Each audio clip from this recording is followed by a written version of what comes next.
Salam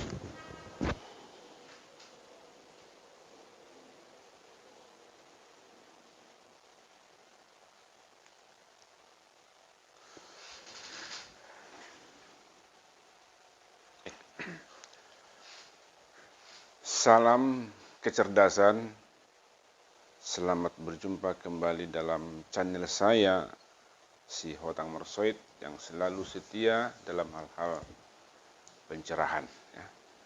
Kali ini saya berbicara tentang satu lembaga hukum yang baru yang ada di Indonesia, itulah yang disebut dengan restorasi justice, ya, restorasi justice. Mari kita dengar. Pernahkah Anda mendengar cerita Nenek Minah? Ini sudah lampau ya. Ya, karena isengnya dia memetik 3 buah atau 3 biji kakao. Ya, pada akhirnya keisengannya itu harus berurusan dengan hukum dan pengadilan. Ya, hanya 3 biji dia harus berurusan, nenek lagi. Atau mungkin Anda pernah mendengar cerita Opung Saulina di Toba, juga harus berurusan dengan polisi, hukum, karena menebang pohon durian yang masih kecil. Konon itu milik tetangganya, ya, milik tetangganya, walaupun sudah diupayakan perdamaian antara mereka, ya, tapi gagal. Akhirnya ya dihukum hakim, padahal usianya sudah sangat uzur sekali. Nah, sebenarnya masih banyak lagi kasus-kasus miris, ya, yang baik itu karena dengan status usia dari pelaku, atau mungkin karena dari status kesejahteraannya yang tergolong miskin, atau kondisi keluarga yang kurang sejahtera, ya pada akhirnya berurusan dengan pengadilan. Ya. Nah, mengapa kasus-kasus pidana yang dilakukan oleh orang tertentu itu tidak diatasi dengan cara lain? Ya.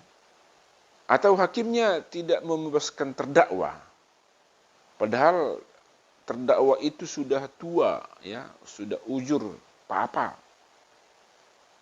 ya. Atau mungkin juga dia melakukan itu karena terpaksa atau hal-hal lain. Mengapa tidak dibebaskan, ya? Nah, ini tentu tidak terlepas dari paradigma hukum kita. Paradigma keadilan hukum yang kita anut adalah retributif, ya, retributif justice. Nah, di mana bila seseorang itu terbukti melakukan delik, maka kepadanya akan diganjar dengan hukuman yang sesuai dengan perbuatannya. Nah, dalam teori hukum pidana dikenal ajaran bahwa perbuatan pidana tidak dapat didamaikan. Nah, itu dia. Nah, kalaupun ada perdamaian, hal itu dianggap sebagai upaya meringankan hukuman saja. Jadi perdamaian itu adalah aspek perdatanya. Ya, bila ada perdamaian, maka ini hanya sebagai satu komponen untuk meringankan tuntutan atau hukuman, ya. Alasannya begini, mengapa tidak bisa didamaikan pidana itu? Karena pidana itu adalah hukum yang mengatur hubungan antara individu atau masyarakat dengan negara. Jadi dia itu adalah hukum publik. Jadi hukum publik itu langsung dipertahankan oleh negara. Nggak boleh para pelaku seperti hukum perdata, ya. Nah, bila timbul suatu perbuatan yang tergolong pidana dan atas peristiwa tersebut diadukan ke kepolisian, maka kepolisian akan bertindak. Ya. Nah, apabila ada ditemukan 2 bukti telah terjadi sebuah atau suatu tindak pidana, maka kepolisi atau penyidik akan terus meneruskan perkara ini ke kejaksaan, ya, dan kejaksaan akan terus melimpahkannya lagi ke pengadilan. Nah, Ketentuan hukum seperti inilah yang membuat hukum kita itu jauh dari sentuhan humanis. Ya. Nah, kewenangan untuk menyampaikan perkara pidana ini itu sendiri sebenarnya dikenal sebagai perwujudan oportunitas. Sedangkan oportunitas itu hanya dimiliki oleh jaksa agung. Ya.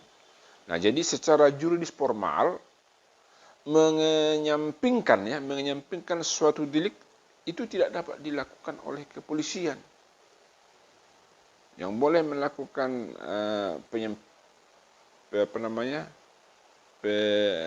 menyampingkan perkara itu adalah jaksa agung, ya. Nah, dalam prakteknya pun sebenarnya di tingkat penyidikan itu tentu kepolisian, ya, sering sebenarnya terbentur dengan tata cara pidana formal.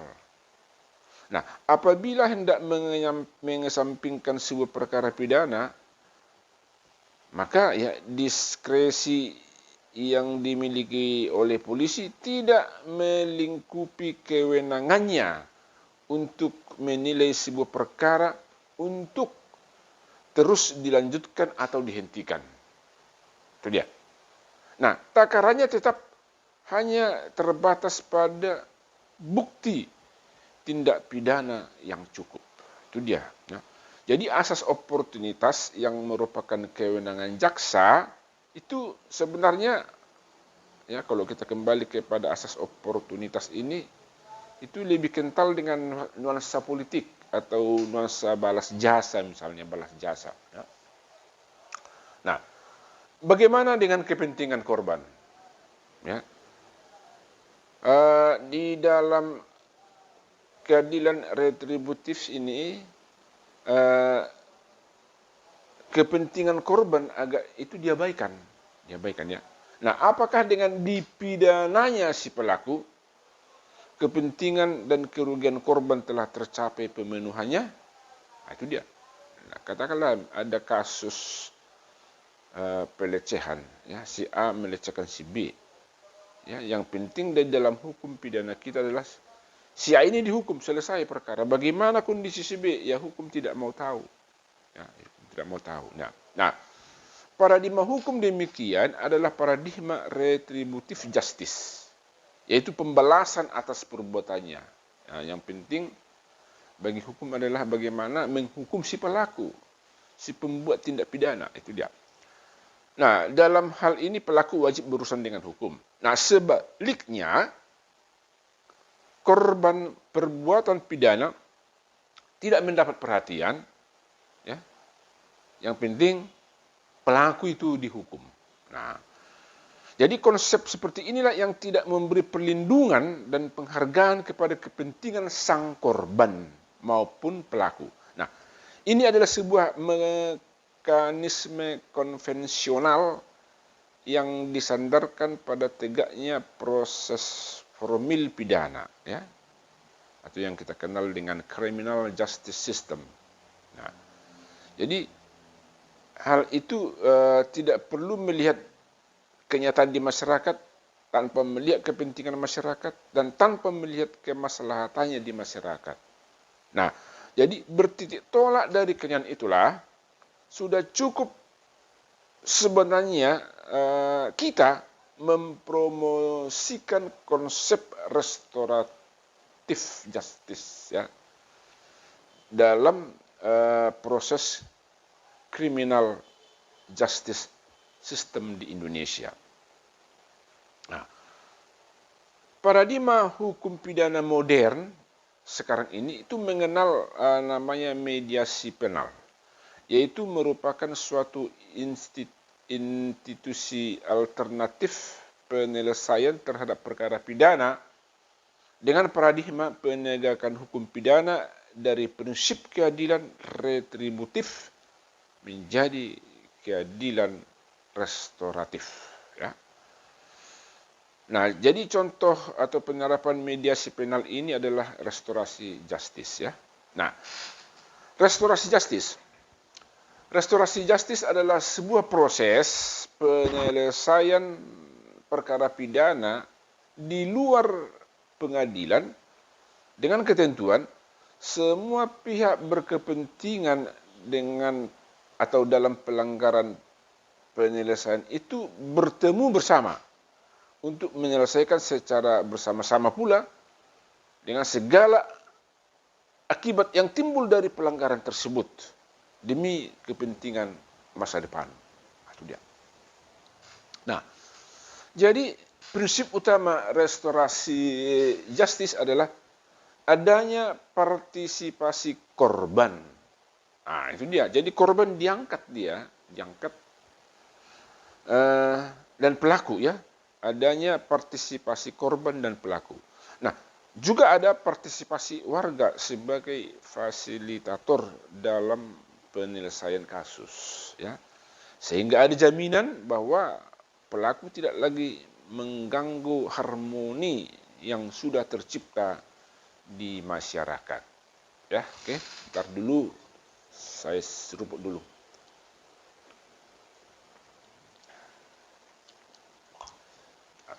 Nah, pendekatan restorasi justice.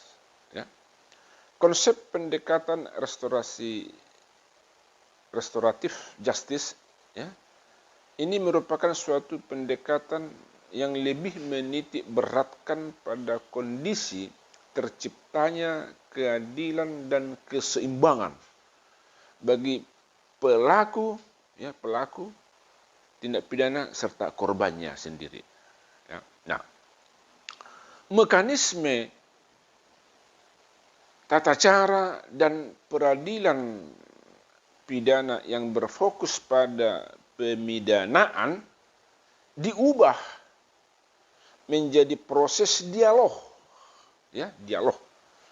dan mediasi untuk menciptakan kesepakatan atas penyelesaian perkara pidana yang lebih adil dan seimbang ya, bagi pihak korban dan pelaku. Nah, restorasi itu meliputi pemulihan hubungan antara pihak korban dan pelaku. Ya, dipulihkan kembali hubungan korban dan pelaku, ya, dipulihkan kembali. Nah, pemulihan hubungan ini bisa didasarkan atas kesepakatan bersama antara korban dan pelaku. Nah, jadi utamanya dulu ada korban dan pelaku, ya. Nah, pihak korban dapat menyampaikan tentang kerugian yang dideritanya. Dan pelaku pun diberi kesempatan untuk menebusnya ya, melalui mekanisme ganti rugi, perdamaian, kerja sosial, maupun kesepakatan-kesepakatan lainnya. Ya. Nah, pertanyaan, kenapa hal ini penting? Ya. Nah, dalam proses acara pidana konvensional lama ya. Misalnya begini, apabila telah terjadi perdamaian antara pelaku dan korban, dan sang korban telah memaafkan sang pelaku, maka hal tersebut tidak akan bisa mempengaruhi kewenangan penegak hukum untuk terus meneruskan perkara tersebut ke ranah pidana, yang nantinya itu juga akan berujung pada pemidanaan. Nah, saya katakan tadi, perdamaian itu hanya sebagai cara untuk meringankan hukuman. Ya, itu yang lama, konsep lama. Ya, konsep lama itu. Nah, jadi oleh karena itu perlu didorong pendekatan penanganan tindak pidana yang lebih humanis, lebih menekankan dan mendahulukan pendekatan restoratif justice dibandingkan pertimbangan legalistik yang formil. Itu dia. Nah, pimpinan Mahkamah Agung, Kejaksaan Agung, dan Kepolisian Republik Indonesia, dan juga ini oleh Kementerian Hukum dan Hak Asasi Manusia Indonesia, itu sebagai lembaga penegakan hukum di Indonesia itu sudah menandatangani nota kesepakatan bersama pada tanggal 17 Oktober 2012 yang mengatur mengenai penyelesaian perkara pidana melalui prinsip keadilan restoratif justice ini, ya. Nah, karena itu restorasi justice dapat diberlakukan di tingkat kepolisian, di tingkat kejaksaan, dan di tingkat pengadilan. Itu boleh. Nah, dalam ruang lingkup kejaksaan, ya, keadilan restoratif justice ini diatur dalam Peraturan Kejaksaan Republik Indonesia Nomor 15 Tahun 2020 tentang penghentian penuntutan berdasarkan keadilan restoratif. Itu dia. Jadi peraturan kejaksaan ini adalah tentang penghentian penuntutan berdasarkan keadilan restoratif. Nah, jadi definisi keadilan restoratif yang tertuang di dalamnya adalah sebagai berikut, ya. Di dalam pasal 1 ayat 1 peraturan itu. Keadilan restoratif adalah penyelesaian perkara tindak pidana dengan melibatkan pelaku, korban, keluarga pelaku, istri korban, dan pihak lain yang terkait untuk bersama-sama mencari penyelesaian yang adil dengan menekankan pemulihan kembali pada keadaan semula dan bukan pembalasan.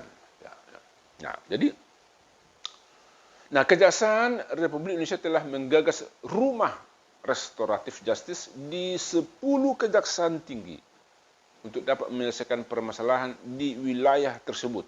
10 lokasi kejaksaan tinggi itu adalah pertama, Kejaksaan Tinggi Sumatera Utara, Kejaksaan Tinggi Aceh, Kejaksaan Tinggi Sulawesi Selatan, Kejaksaan Tinggi Sulawesi Barat, Kejaksaan Tinggi Jawa Barat, Kejaksaan Tinggi Jawa Timur, Kejaksaan Tinggi Jawa Tengah, Kejaksaan Tinggi Kepulauan Riau, Kejaksaan Tinggi Banten, dan Kejaksaan Tinggi Kalimantan Timur. Ya. Nah, jadi di dalam catatan pihak kejaksaan hingga Mei 2022, ya, Mei 2022, Kejaksaan Agung telah menyelesaikan lebih dari 1.000 kasus dengan menggunakan prinsip keadilan restoratif di seluruh Indonesia. Jadi hal yang sangat bagus sekali. Nah, kriteria perkara bagaimana? Apakah semua perkara boleh dibuat restorasi justice? Coba kita lihat. Kejaksaan Agung menjelaskan ada beberapa kriteria perkara yang dapat dijatuhkan atau dikesampingkan dengan menggunakan prinsip diskresioner. Ya. Menggunakan prinsip penuntutan diskresioner, ya, seperti tindak pidana dilakukan baru pertama kalinya, bukan tindak pidana yang berat, ya, bukan tindak pidana yang bernilai besar, atau bukan tindak pidana yang kerugian yang ditimbulkannya tidak terlalu besar. Ya. Faktor lain apa yang dijadikan kriteria? Seperti terdakwa merupakan masyarakat yang secara ekonomi kurang beruntung, atau terdakwa adalah satu-satunya pencari nafkah keluarga, di mana keluarga akan ikut menderita apabila dilakukan penahanan terhadap terdakwa itu. Ya, oke, itu dia kriterianya. Sekarang jaksa tawarkan perdamaian. Kejaksaan Agung menjelaskan dalam prakteknya setelah mempertimbangkan asas proporsionalitas dan subsidiaritas, penuntut umum akan menentukan apakah suatu perkara memenuhi syarat untuk diselesaikan dengan pendekatan keadilan restoratif atau tidak. Jadi bukan sembarangan, ada kajian sebenarnya, ya. Penuntut umum mengupayakan perdamaian dengan cara menawarkannya kepada korban dan pelaku untuk berdamai. Tentu dalam praktek yang paling berkepentingan, yang paling menentukan ini berjalan adalah korban tentunya, ya. Kemudian kita lihat lanjutnya, restoratif justice saat ini juga menjadi prioritas kepolisian dalam melakukan penyelesaian perkara, ya. Jadi kepolisian pun, ya, dalam ini penyidik harus memiliki prinsip bahwa hukum pidana menjadi upaya terakhir dalam penegakan hukum. Itulah yang disebut dengan istilah ultimum remedium. Ultimum remedium, ya. Artinya bagaimana? Apabila pendekatan-pendekatan yang dilakukan masih bisa untuk menyelesaikan perkara itu, selesaikanlah secara damai atau restorasi. Tetapi apabila memang perkara itu tidak bisa lagi dilakukan restorasi, maka hukum pidana itu adalah ultimum remedium, benteng terakhir dia, benteng terakhir, ya, benteng terakhir. Nah, Polri harus bisa juga menempatkan diri sebagai institusi yang memberikan rasa keadilan kepada masyarakat. Nah, itu kata Polri, ya, kata pihak kepolisian. Nah, sama halnya dengan di kejaksaan. Nah, ternyata di tingkat kepolisian pun tak semua perkara dapat diselesaikan dengan restoratif justice. Ya. Nah, itu juga sudah diamanatkan dalam peraturan polisi, ya. Dalam pasal 5 peraturan polisi nomor 8 tahun 2021. Dalam aturan tersebut disebutkan bahwa kasus-kasus yang dapat diselesaikan melalui restoratif justice harus memenuhi persyaratan material. Nah, tindak pidana kejahatan yang tidak bisa diselesaikan dengan restorasi justice, apa itu? Satu, terorisme, ya, atau tindak pidana terhadap keamanan negara, korupsi, kejahatan terhadap jiwa atau nyawa, ya. Kemudian kejahatan itu menimbulkan keresahan di masyarakat secara horizontal, ya. Kemudian tidak berpotensi memecah belah bangsa, ya. Kemudian itu yang bersifat radikalisme dan separatisme itu nggak bisa direstorasi, ya. Atau juga pengulangan kejahatan, ya, residif. Nah, jadi dalam catatan ke pihak kepolisian juga Polri telah menyelesaikan sebanyak 15.000 penuh, ya, lebih menurut saya, dengan keadilan restoratif justice ini. Itu sepanjang tahun 2021 hingga Maret 2022. Jadi ternyata penyelesaian perkara dengan restoratif justice ini dapat dilakukan di tingkat kepolisian dan kejaksaan. Dan catatan sudah menunjukkan hal itu.